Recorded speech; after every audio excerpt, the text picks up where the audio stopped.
When I saw you last time, a month ago, you got a question from the audience about Julian Assange and WikiLeaks, and you had said that WikiLeaks had spurred some necessary change.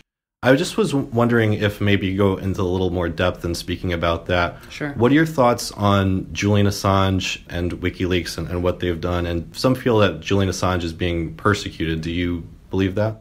Well, I think there's a few different examples of people who are whistleblowers who have brought forward information about how, for example, government agencies, intelligence agencies have overreach into our private information, this mass surveillance without a warrant, that actually violate our constitutional rights. These are things that a lot of us had no idea were happening until they were exposed. This gave us the opportunity, especially as members of Congress, to do something about it, to try to put those protections in place, to try to reform our laws that allowed for this abuse, many of which were opened up because of the Patriot Act.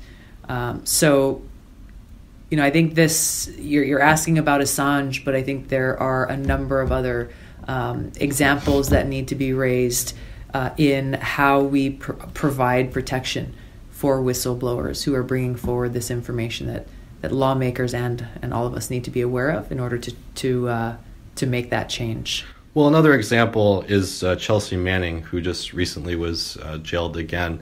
Do you think that Chelsea Manning is one of these whistleblowers who has been vindicated and that shouldn't be suffering anymore? I mean, I know President Obama gave her a pardon.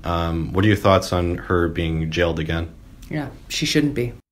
I mean, she's even though she got that pardon, they're putting her in jail for her refusal to cooperate.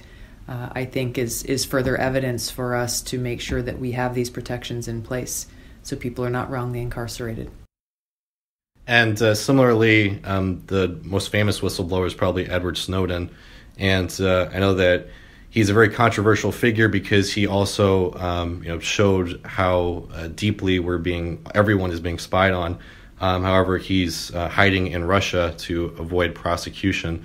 So just what's your stance on Edward Snowden? Yeah, like I said, prosecution of whistleblowers who are bringing forward information about how the government is violating our constitutional rights need to have protections in place and not prosecuted and treated like criminals. You